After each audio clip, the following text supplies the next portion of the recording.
মন্ত্ৰী আৰু বিধায়ক আজি আমাৰ মাজলৈ এগৰাকী সদস্য হিচাপে আনুষ্ঠানিকভাৱে যোগদান কৰিবলৈ আগবাঢ়ি আহিছে। আমি তেখেতসকলক উষ্ম আদৰণি জনাইছোঁ আমাৰ এই ভাৰতীয় জনতা পাৰ্টীৰ পৰিয়ালবৰ্গলৈ। আৰু আজিৰ এই যোগদান কাৰ্যসূচীত প্ৰথমেই আনুষ্ঠানিকভাৱে যোগদান কৰিবৰ বাবে আমি মঞ্চলৈ আমন্ত্ৰণ জনাইছোঁ অসমৰ ৰাজনীতি জগতৰ এটি পৰিচিত নাম, সুপৰিচিত নাম, অসম চৰকাৰৰ প্ৰাক্তন মন্ত্ৰী শ্ৰদ্ধেয়া অজন্তা নেওগ বাইদেউ। অজন্তা নেওগ বাইদেউক আমি মঞ্চলৈ আমন্ত্ৰণ জনাইছোঁ। মাননীয় ৰাজ্যিক সভাপতি, মাননীয় অসম চৰকাৰৰ জ্যেষ্ঠ মন্ত্ৰী নেতা বিধায়ক ডক্টৰ হিমন্ত বিশ্ব শৰ্মা ডাঙৰীয়া আৰু দলৰ মঞ্চত উপবিষ্ট অন্যান্য জ্যেষ্ঠ নেতাসকলে তেখেতক আজি এই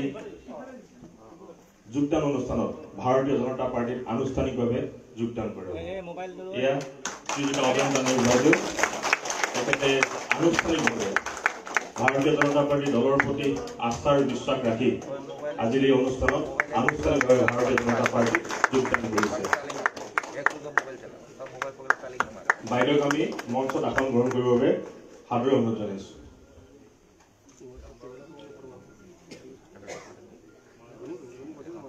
ইয়াৰ পিছতেই আমি যোগদান কাৰ্যসূচীত মঞ্চলৈ আন্তৰিকতাৰে আমন্ত্ৰণ জনাব বিচাৰিছোঁ বৰাক উপত্যকাৰ লক্ষীপুৰ বিধানসভা সমষ্টিৰ প্ৰাক্তন বিধায়ক, এগৰাকী যুৱ নেতা শ্ৰীযুত ৰাজদীপ গোৱালা ডাঙৰীয়া। তেখেতক আজি আমাৰ দলত আনুষ্ঠানিকভাৱে যোগদান কৰাৰ লগতে আমাৰ এগৰাকী সদস্য হিচাপে আমি গণ্য কৰিছোঁ। মাননীয় ৰাজ্যিক সভাপতি, মাননীয় নেতাৰ আহ্বায়ক ডক্টৰ হিমন্ত বিশ্ব শৰ্মা ডাঙৰীয়াৰ সমন্বিতে দলৰ জ্যেষ্ঠ নেতৃবৃন্দ তেখেতক আনুষ্ঠানিকভাৱে আজি এই দলত আমি আদৰণি জনাইছোঁ আৰু তেখেতকো মঞ্চত আসন গ্ৰহণ কৰিবলৈ অনুৰোধ জনাইছোঁ। ইয়াৰ পিছতেই আমি যোগদান কাৰ্যসূচীলৈ আমন্ত্ৰণ জনাব বিচাৰিছোঁ বিজেডি অঞ্চলৰ আন এগৰাকী শক্তিশালী জনজাতি নেতা, প্ৰাক্তন বিধায়ক BPF দলৰ শ্ৰীযুত বলেন্দ্ৰ মুছাহাৰী ডাঙৰীয়া। তেখেতো আজি আমাৰ দলৰ প্ৰতি আস্থাৰ বিশ্বাস ৰাখি এই যোগদান কাৰ্যসূচীত আনুষ্ঠানিকভাৱে যোগদান কৰিব আগবাঢ়িছে। মাননীয় ৰাজ্যিক সভাপতি, মাননীয় জ্যেষ্ঠ মন্ত্ৰী ডক্টৰ হিমন্ত বিশ্ব শৰ্মা ডাঙৰীয়া সমন্বিতে দলৰ জ্যেষ্ঠ নেতৃবৰ্গৰ যোগেদি তেখেতক আনুষ্ঠানিকভাৱে দলত যোগদান কৰাৰ লগতে আমি আদৰণি জনাইছোঁ আৰু তেখেতকো মঞ্চত আমি আসন গ্ৰহণ কৰিবৰ বাবে অনুৰোধ জনাইছোঁ। ইতিমধ্যেই আমাৰ এই তিনিওগৰাকী প্ৰাক্তন মন্ত্ৰী তথা প্ৰাক্তন বিধায়ক ভাৰতীয় জনতা পাৰ্টীত আনুষ্ঠানিকভাৱে যোগদান কৰিছে। এতিয়া আমি পৰৱৰ্তী কাৰ্যসূচীলৈ আগবাঢ়িব বিচাৰিছোঁ। আজিৰ এই যোগদান কাৰ্যসূচীৰ উদ্দেশ্যে বক্তব্য ৰাখিবৰ বাবে ভাৰতীয় জনতা পাৰ্টীৰ ৰাজ্যিক সমিতিৰ মাননীয় সভাপতি শ্ৰীযুত ৰঞ্জিত কুমাৰ দাস ডাঙৰীয়াক অনুৰোধ জনাইছোঁ।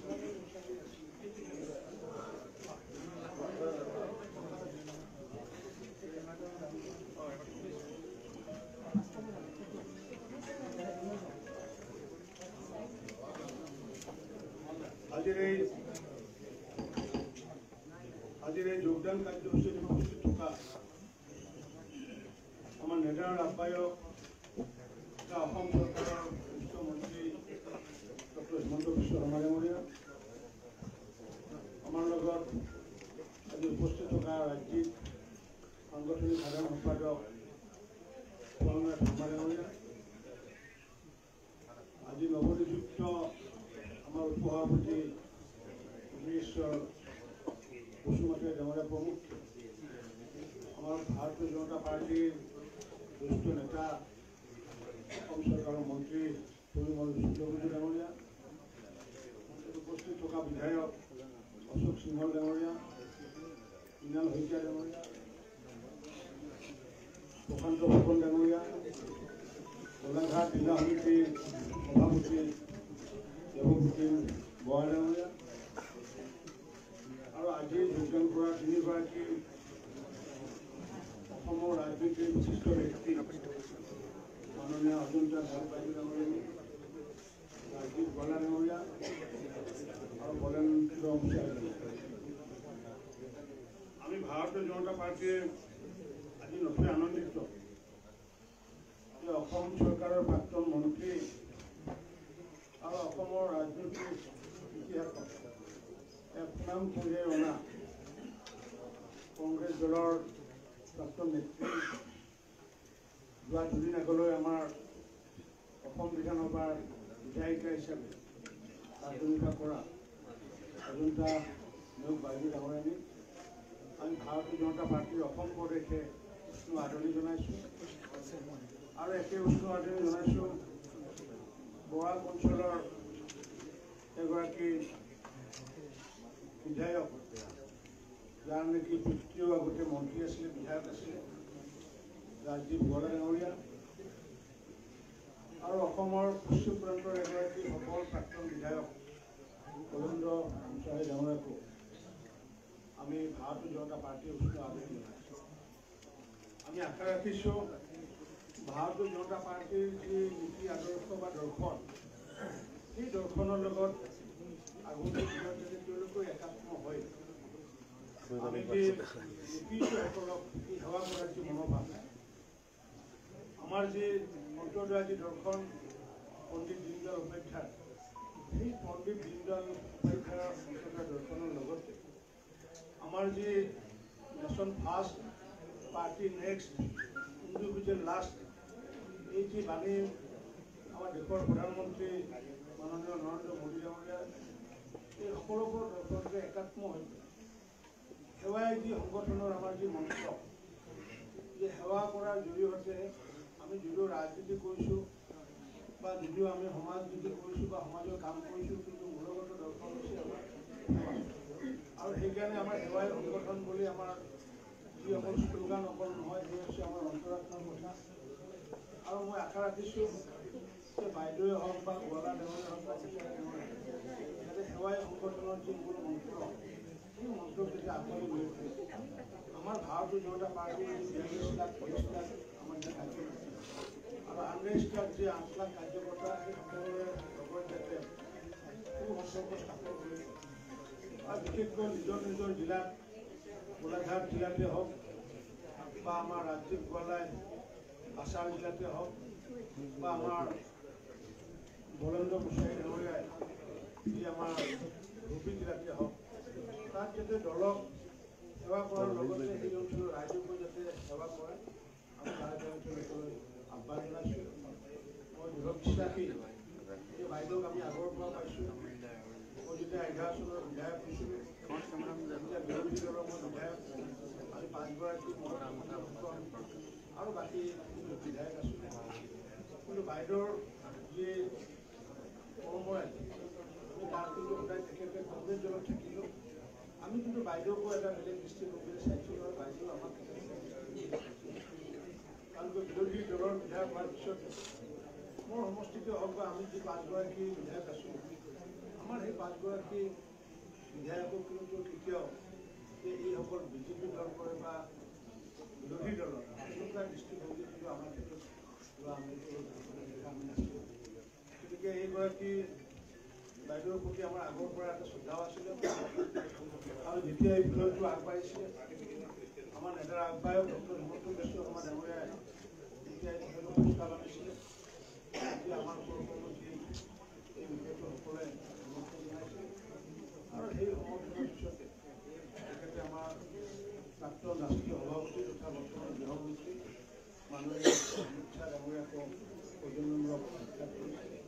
আৰু সেই সভাতে সিদ্ধান্ত গ্ৰহণ কৰা হৈছিলে তেওঁলোকক দলত অন্তৰ্ভুক্ত কৰা আৰু লগতে সেইদিনা এইটোও এটা সিদ্ধান্ত লৈছিলে আৰু কোনোবা যদি জইন কৰিব খোজে তেতিয়াহ'লে আমি আগতীয়াকৈ এখন স্ক্ৰিনিং কমিটি কৰাৰ কথা আমাক প্ৰাক্তন ৰাষ্ট্ৰীয় সভাপতি অমিত শ্বাহ ডাঙৰীয়াই আমাক কৈছিলে আৰু স্ক্ৰিনিং কমিটি এপ্ৰুভেল নহ'লে বাকীসকলে যোগদান কৰিব নোৱাৰে গতিকে আমি স্ক্ৰিনিং কমিটি গঠন কৰিছোঁ আৰু বাইদেউৰ দলত এদিন পৰা যোগদান কৰাৰ কাৰণে মই আমি উষ্ণ আদৰণি জনোৱাৰ লগতে আমি বাইদেউ অজন্তা নেওগ বাইদেউ ডাঙৰীয়ানী আৰু লগতে আমাৰ ৰাজদীপ গোৱালা আৰু আমাৰ বলেন্দ্ৰ গোস্বামী ডাঙৰীয়া তিনিওজনকে ভাৰতীয় জনতা পাৰ্টীৰ ৰাজ্যিক কাৰ্যনিৰ্বাহক সদস্য হিচাপে আমি আজি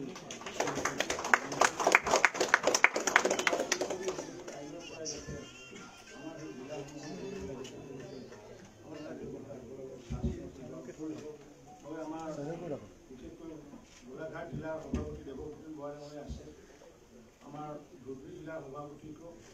লগতে কাছাৰ জিলাৰ সভাপতিকো আমি আহ্বান জনাইছোঁ যাতে তেওঁলোকক ভাৰতীয় জনতা পাৰ্টীৰ তৃণমূলৰ কাৰ্যকৰ্তাৰ লগত যাতে বিজেপিৰ এজন সদস্য হিচাপে যাতে চিনাক্ত কৰিবলৈ দিয়ে এই আহ্বান মই তিনিগৰাকী সভাপতি প্ৰাৰ্থী সকলো তিনিগৰাকীকে আমি পুনৰবাৰ সুস্থ আদৰণি জনাই মই বক্তব্য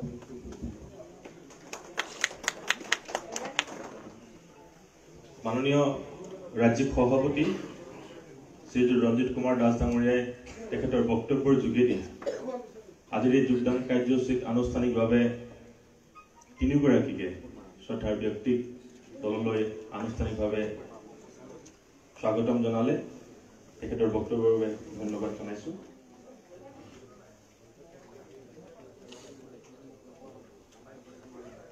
ইয়াৰ পিছতেই আমি আজিৰ এই যোগদান কাৰ্যসূচীৰ উদ্দেশ্যে বক্তব্য ৰাখিবৰ বাবে অনুৰোধ জনাইছোঁ আমাৰ সকলোৰে শ্ৰদ্ধাৰ অসম চৰকাৰৰ জ্যেষ্ঠ মন্ত্ৰী তথা নেডাৰ সন্মানীয় আহ্বায়ক ডক্টৰ হিমন্ত বিশ্ব শৰ্মা ডাঙৰীয়া। আমাৰ ৰাজ্যিক সভাপতি আদৰৰ ৰঞ্জিত দাস ডাঙৰীয়া,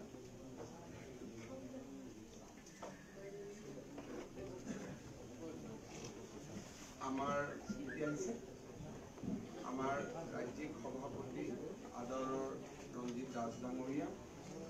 সাংগঠনিক সম্পাদক ফণীন্দ্ৰনাথ শৰ্মা ডাঙৰীয়া, মোৰ সতীৰ্থ মন্ত্ৰী বিধায়কসকল, এতিয়া হৈছে মোৰ সতীৰ্থ মন্ত্ৰী বিধায়কসকল আৰু আজি আমাৰ দলত যোগদান কৰা অজন্তা নেওগ ডাঙৰীয়ানী, ৰাজদীপ গোৱালা আৰু গণেন্দ্ৰ গোস্বামী ডাঙৰীয়া, কাৰ্যকৰ্তা বন্ধু বান্ধৱীসকল আৰু সংবাদ মাধ্যমৰ বন্ধু বান্ধৱীসকল, আজি ভাৰতীয় জনতা পাৰ্টীৰ বাবে এটা অতি আনন্দৰ দিন। অসমৰ